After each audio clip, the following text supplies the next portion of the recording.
In 1867, Mark Twain toured the land of Israel, known back then as Palestine.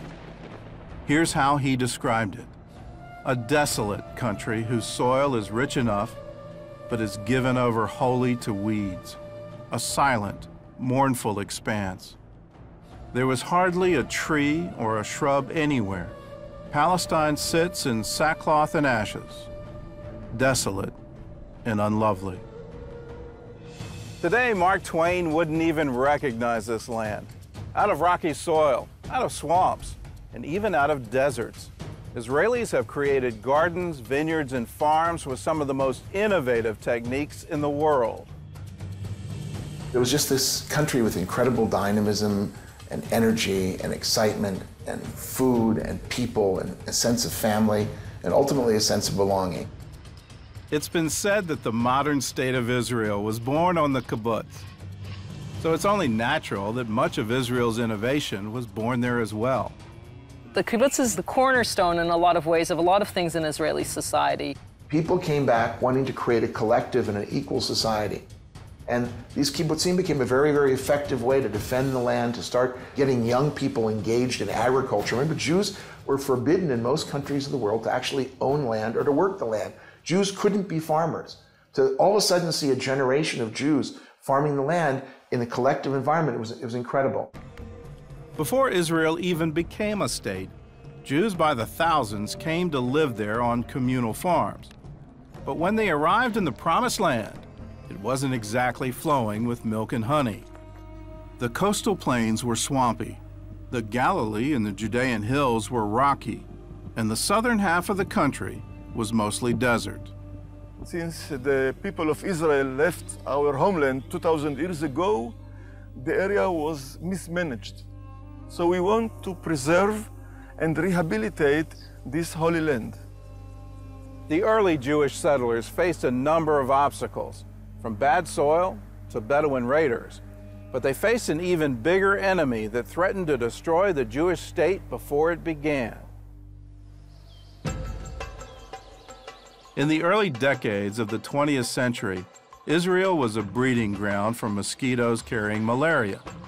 They overtook the coastal plains and the Jordan Valley, the only land available for Jews to buy since the local Arabs had decided it was uninhabitable.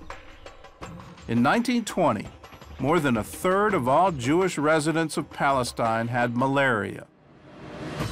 So with no other choice, they went to work. They drained the swamps and sprayed the land and changed the flow of water in irrigation canals to interrupt the mosquitoes' breeding.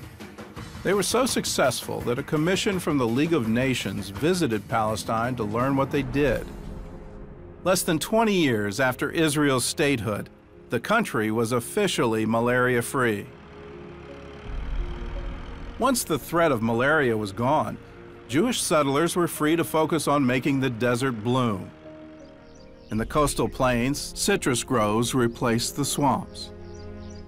And the Jordan Valley, once the center of the malaria epidemic, now became the country's breadbasket. The Negev desert blossomed with newly planted forests and vineyards. And the Arava, once the most arid part of Israel, became the site of a flourishing vegetable industry. All of this was accomplished in the first 20 years of Israel's statehood. In that time, they more than doubled their standard of living. And now they're using their experience to help other countries. In the 1970s, they created a new breed of cherry tomato that's disease-resistant and has a longer shelf life. They also bred a new kind of potato that can be grown in hot, dry climates and irrigated by salt water.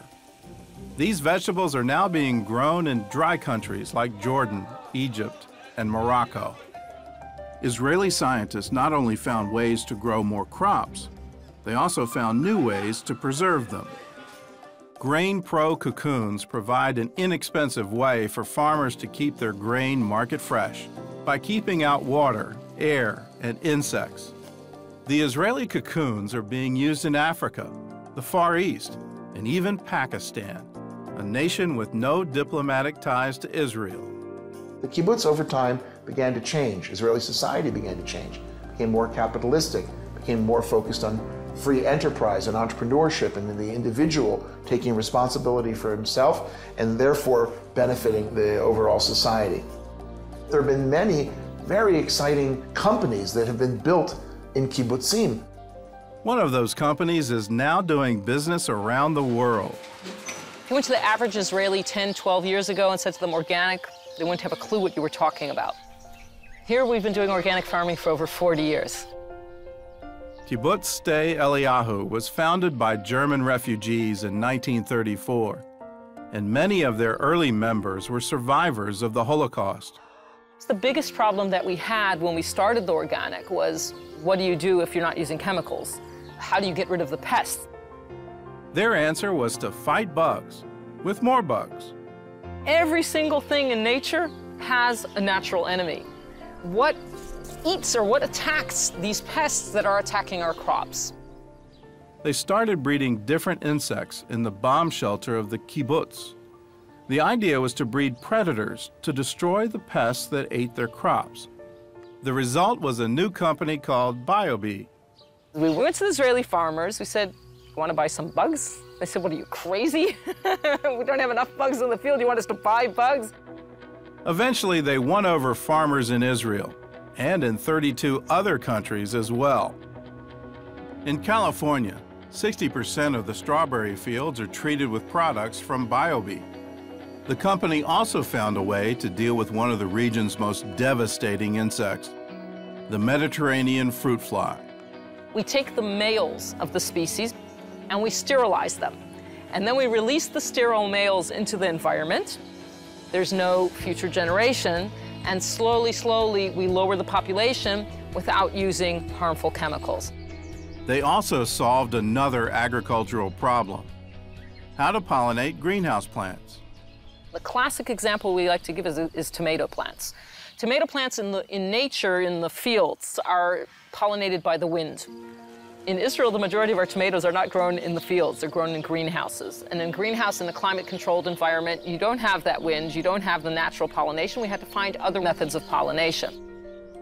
Their solution was to breed bumblebees. They collect pollen for food. They have to go and work even in cold weather conditions. They don't have stores of honey in the hive. They have to go and work. We're saving the farmer money because instead of paying people, the bees are doing the work. And the bees, unlike people, they don't miss a single flower. So once the farmers started using the bees for pollination, the yield of the tomato crops increased by 25%. In Hebrew, we say, "Ma rabu ma'asech Elokim," you know, how great and wonderful are creations, God. And this really shows that every single thing has a reason. There's a purpose for everything, these tiny little things, and look how much good they do for us, for the world, for the farmers, for the environment. It's really, really amazing. Farmers at Sde Eliyahu not only targeted insects, they also found a creative way to get rid of rodents as well. What we used to do is basically used to take poison in a bottle, in a teaspoon, and somebody's job was to walk up and down the rows, and every time they saw a mouse hole, to take a teaspoon of poison and throw it down the hole. Now, obviously that's not ecologically friendly. On top of that, if it rains or if we irrigate our fields, all that poison's going in the ground. So we said, what is a natural solution to rodents? And the natural solution that we found is the barn owl. The barn owl is an amazing raptor. 2 owls can capture an average of 2,000 to 5,000 mice a year. Okay, that's a lot of rodents. There was just one problem with the owls. They fly away. And one of the places they would fly to is Jordan, which is very close by. In Jordan, they were shooting them.